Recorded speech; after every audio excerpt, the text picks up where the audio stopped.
Il y a des choses qu'on apprend trop tard, pas parce qu'on n'était pas assez attentive, pas parce qu'on était naïve, mais parce que certaines trahisons sont construites avec tellement de soin pendant tellement d'années qu'elles deviennent invisibles à force d'être là. Et quand elles apparaissent enfin, ce n'est pas le choc qui domine. C'est quelque chose de plus difficile à nommer. Une espèce de clarté froide qui réorganise tout ce qu'on croyait savoir et qui ne demande pas la permission pour le faire. Avant de commencer, je veux remercier chacune d'entre vous qui était là pour la dernière histoire, les messages que j'ai reçus, les femmes qui ont écrit pour dire qu'elles s'étaient reconnues, les commentaires à 3 heures du matin de femmes qui n'arrivaient pas à dormir et qui ont trouvé quelque chose ici qui leur a dit qu'elles n'étaient pas seules, c'est pour ça que j'existe. Merci vraiment. Si vous n'êtes pas encore abonné, faites-le maintenant. Ce qui arrive dans les prochaines semaines doit être entendu. Aujourd'hui, une femme nous a écrit. Elle s'appelle autrement, elle vit ailleurs. Elle a demandé qu'on protège son identité, et on va le faire. Ce qu'on va faire aussi, c'est raconter son histoire comme si c'était la mienne. Pas pour me l'approprier, mais parce que c'est la façon la plus honnête de la rendre. Quand on dit « je », on ressent différemment. Et cette histoire mérite d'être ressentie. Voici ce qu'elle nous a envoyé. J'ai 70 ans. Je m'appelle Marguerite dans cette version de l'histoire, même si ce n'est pas mon vrai prénom. J'ai été aide-soignante pendant 31 ans. J'ai travaillé de nuit, j'ai travaillé les week-ends, j'ai travaillé les jours de fête pendant que mes enfants grandissaient et que mon mari dormait. Je ne dis pas ça avec amertume. Je le dis parce que c'est important pour comprendre ce qui vient après. Ma retraite, je l'ai gagnée heure par heure, nuit par nuit, dans des couloirs d'hôpital qui sentaient le désinfectant et la fatigue. Elle était à moi d'une façon que rien ni personne n'aurait dû pouvoir toucher. Mon mari s'appelle Gérard, 73 ans. Nous étions mariés depuis 44 ans, au moment où j'ai trouvé ce que j'ai trouvé. 44 ans. Je dis ce chiffre et il ne rentre toujours pas complètement. 44 ans de petits déjeuners ensemble, de disputes sur des choses qui n'avaient aucune importance, d'enterrements d'amis communs, de réveillons où on se retrouvait fatigués mais ensemble autour d'une table. 44 ans qui, le jour où j'ai pris son téléphone par erreur en croyant prendre le mien, se sont mis à ressembler à quelque chose que je ne reconnaissais plus. Le téléphone était déverrouillé, je ne cherchais rien. Je voulais appeler Isabelle, ma fille, pour lui dire que le dîner était prêt. Et avant que je comprenne que ce n'était pas mon téléphone, j'ai vu le nom en haut de l'écran, un prénom de femme, et en dessous, une conversation ouverte. Je n'aurais pas dû lire, ou peut-être que j'aurais toujours dû lire, et que je ne l'avais jamais fait, parce que l'idée ne m'avait pas traversé l'esprit, parce que Gérard était Gérard, et que Gérard était là depuis 44 ans, et qu'on ne lit pas le téléphone de quelqu'un qui est là depuis 44 ans. On fait confiance. On ne vérifie pas. On vit. J'ai lu quand même. Je ne vais pas vous reproduire chaque mot parce qu'il y a des choses que je ne suis pas encore capable de répéter à voix haute sans que quelque chose en moi se contracte. Ce que je vais vous dire, c'est ce que j'ai compris en lisant.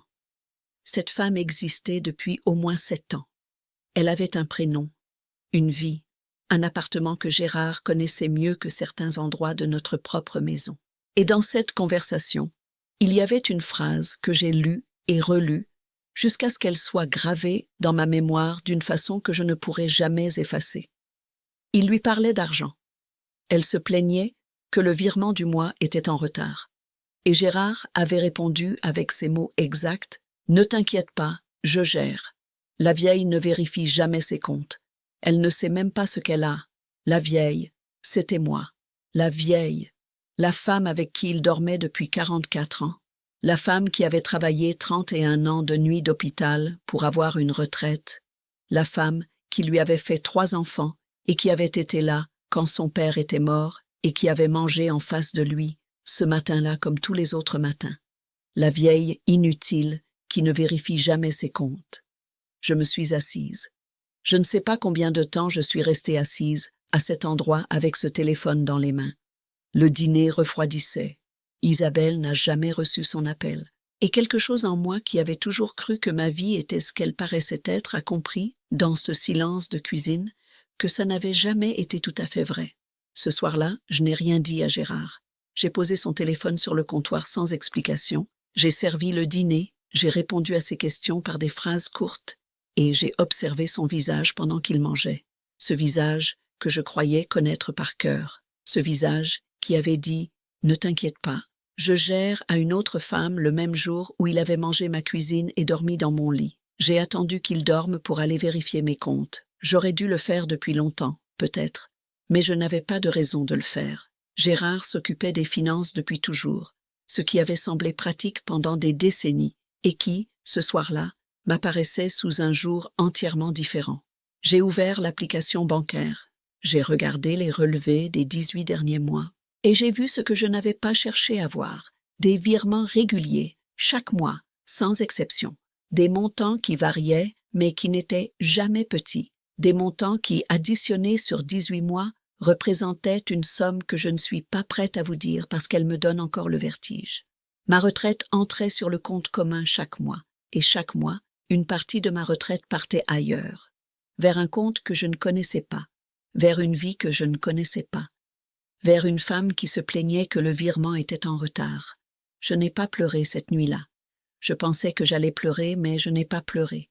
Ce qui est venu à la place des larmes était quelque chose de plus froid et de plus calme.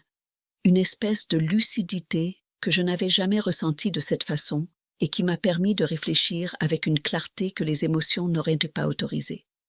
J'ai pensé à mes options. J'ai pensé à mes enfants.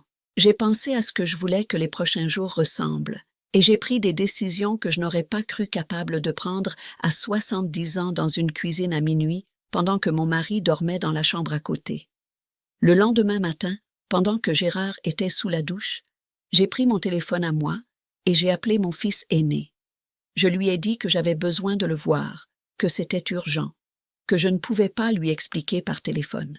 Il est arrivé 2 heures après et je lui ai tout montré.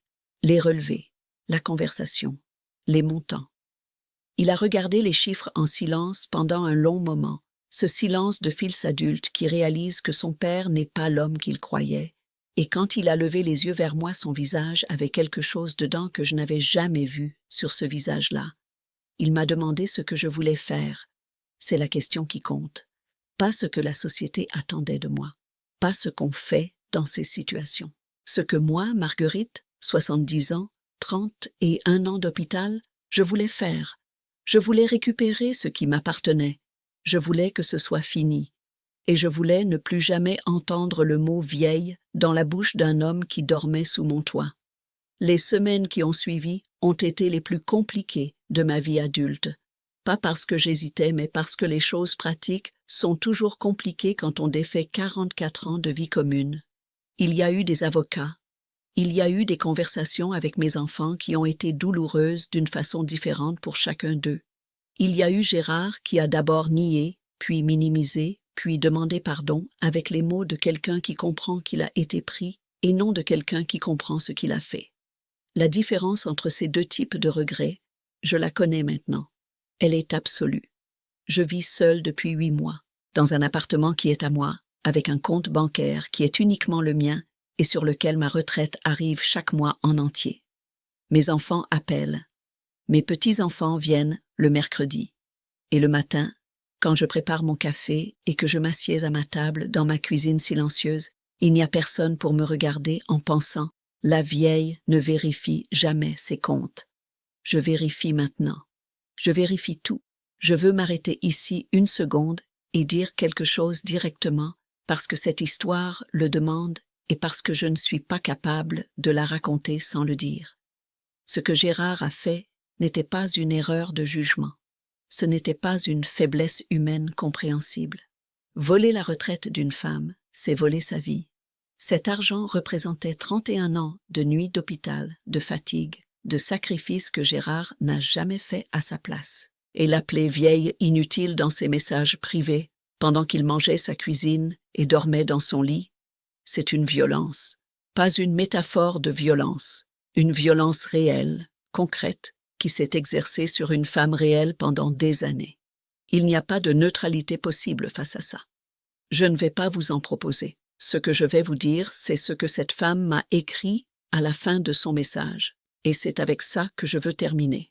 Elle a écrit « Je ne regrette pas d'avoir pris ce téléphone par erreur. Je regrette seulement de ne pas l'avoir fait avant, pas parce que j'aurais pu éviter la douleur, mais parce que les années que j'ai encore devant moi méritent mieux que ce que j'avais.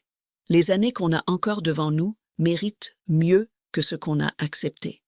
Si vous avez une histoire à nous envoyer, l'adresse est dans la description. On lit tout, on répond à tout, et on traite chaque histoire avec le respect qu'elle mérite. Abonnez-vous si vous n'êtes pas encore là, et activez la cloche, parce que la prochaine histoire qui est arrivée dans notre boîte mail cette semaine est une de celles qu'on n'oublie pas. À bientôt.